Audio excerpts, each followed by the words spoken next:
Hello students, welcome in Science Cosmos, and our today's topic is structure of spermatozoa. Yeah, we can say sperm. Okay, तो spermatozoa and sperm both are same. ठीक है. So in biological term we can say spermatozoa, or in normal way we can say sperm. So as you know very well कि ये 12th class का जो chapter 2 है human reproduction, उसका एक topic है जो आज हम कवर करने जा रहे हैं. तो सबसे पहले अगर जो हम देखें तो एक मैच्योर स्पर्म, अगर जो हम माइक्रोस्कोपिकली देखें, आपके सामने आपकी मोबाइल स्क्रीन पर आप देख सकते हैं कि माइक्रोस्कोपिक व्यू है जिसमें आप इसको मोटाइल फॉर्म में देख सकते हैं. और इसकी जो स्ट्रक्चर होती है वो स्ट्रीमलाइन होती है. स्ट्रीमलाइन रिप्रेजेंट कि नैरो होता है, सिलेंड्रिकल होता है और ईजिली मूव कर पाता है in fluid medium.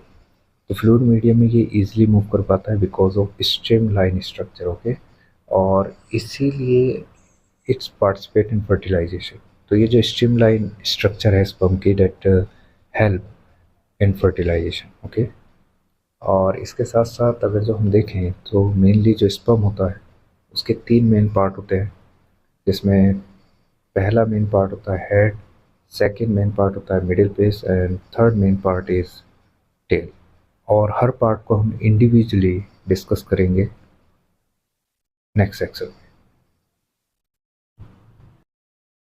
Now we will discuss about first part of sperm, that is called head. तो जैसा कि आप मोबाइल स्क्रीन पे देख सकते हैं कि जब आप हेड को देखेंगे तो उसमें मेनली आपको एक लार्ज हैप्लॉइड न्यूक्लियस दिखाई देगा. लार्ज क्यों कह रहे हैं? एज यू कैन सी कि इसमें जो मोस्ट ऑफ द पार्ट है हेड में, उसमें सबसे ज़्यादा अगर जो एरिया ऑक्यूपाइड किया गया है तो वो किसके द्वारा किया गया है? न्यूक्लियस के द्वारा. डेट्स वाई इसको हम लार्ज और हैप्लॉइड कहने के पीछे रीज़न क्या है? Because of it contains half number of chromosome due to meiosis. तो जब मियोसिस होता है तो उसमें जो नंबर ऑफ क्रोमोसोम है वो हाफ हो जाते हैं. डेट्स वाई जो गैमेट्स होते हैं they represent haploid set of chromosome, और इसलिए हम इनको हैप्लॉइड सेल्स भी कहते हैं. तो यहाँ पर जो न्यूक्लियस है वो हैप्लॉइड है because it contains 23 chromosome in humans. That means you know very well half set of chromosome. Okay, जो अनपेयर्ड होते हैं. इसके साथ साथ इसका जो फ्रंट पोर्शन आप देख सकते हैं हेड का, उसमें कैप लाइक स्ट्रक्चर आप देख सकते हैं, डेट इज़ कॉल्ड एक्रोसोम.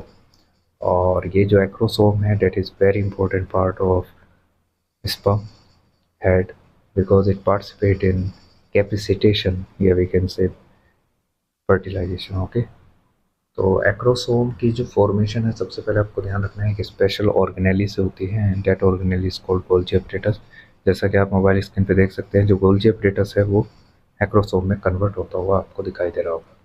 दूसरी बात, अगर जो हम देखें तो इस एक्रोसोम के अंदर जाने पर आपको पता चलेगा कि इसके अंदर 2 स्पेशल एंजाइम प्रेजेंट होते हैं जो आपके एग्जाम पॉइंट ऑफ व्यू से इम्पोर्टेंट है. पहला है हाइलेरोनाइडेज. ओके, हाइलेरोनाइडेज और एक्रोसिन, ये 2 एंजाइम आपको याद रखने हैं, that is present in acrosome. Okay, और इनका फंक्शन क्या होता है आपको ध्यान रखना है कि स्पर्म को हेल्प प्रोवाइड करते हैं जब वो एग को पेनिट्रेट करता है ड्यूरिंग फर्टिलाइजेशन. ओके, तो फर्टिलाइजेशन के दौरान जो एग पेनिट्रेशन है, ओके, या वी कैन से कैपेसिटेशन है, उसमें मोस्ट इम्पोर्टेंट रोल प्ले अगर जो कोई करता है तो वो ये 2 एंजाइम करते हैं जिनके नाम आपको याद रखना है, hyaluronidase and acrosin. Now we will discuss about second part of sperm, that is called middle piece.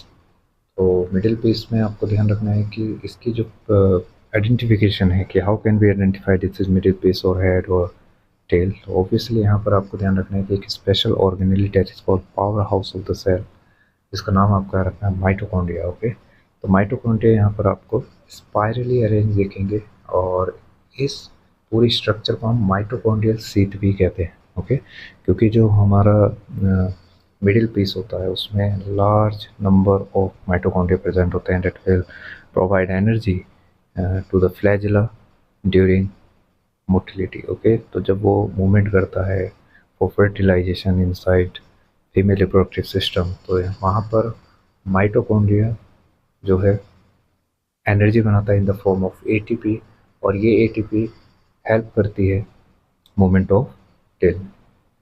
तो जो टेल मूवमेंट कर रहा है बिकॉज ऑफ माइटोकॉन्ड्रिया, और माइटोकॉन्ड्रिया किस फॉर्म में एनर्जी दे रहा है, एटीपी की फॉर्म में। तो ऑलवेज रिमेंबर कि जो मिडिल पीस है that is associated with tail, और टेल की जो मूवमेंट है वो पूरी तरह से निर्भर करती है किस पे, माइटोकॉन्ड्रिया पे, because it provide energy in the form of ATP.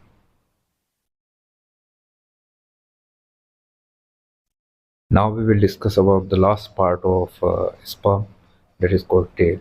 Okay, तो टेल सबसे पहले ध्यान रखना है ये लॉन्ग एंड सिलेंडर होती है।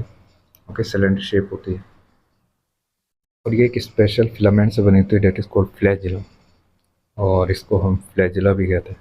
ठीक है, इसका मेन फंक्शन है स्पर्म की मोटिलिटी को रेगुलेट करना। अगर जो हम देखें तो हमने इंट्रोडक्शन में पढ़ा था कि जो स्पर्म होता है वो माइक्रोस्कोपिक एंड मोटाइल सेल होता है। तो ध्यान रखिएगा because of tail, because of tail इसको हम क्या कहते हैं।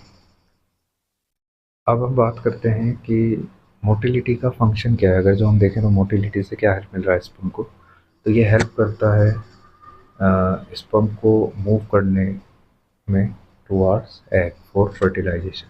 आप मोबाइल स्क्रीन पे देख सकते हैं कि जो स्पर्म्स हैं वो एग तक जो मूवमेंट शो कर रहे हैं because of this structure that is called tail. Or so I hope you will understand about the structure of sperm, या we can say spermatozoa। और एक चीज़ हम हमेशा याद रखना है कि spermatozoa and sperm both are same interchangeable word। spermatozoa represent scientific word और sperm represent casual or common word। okay, so that there is no difference, both are same, but both are interchangeable word। So I hope you will understand about the whole structure of sperm based on class 12, and if you like this video, don't forget to subscribe, like and share. Thanks for watching.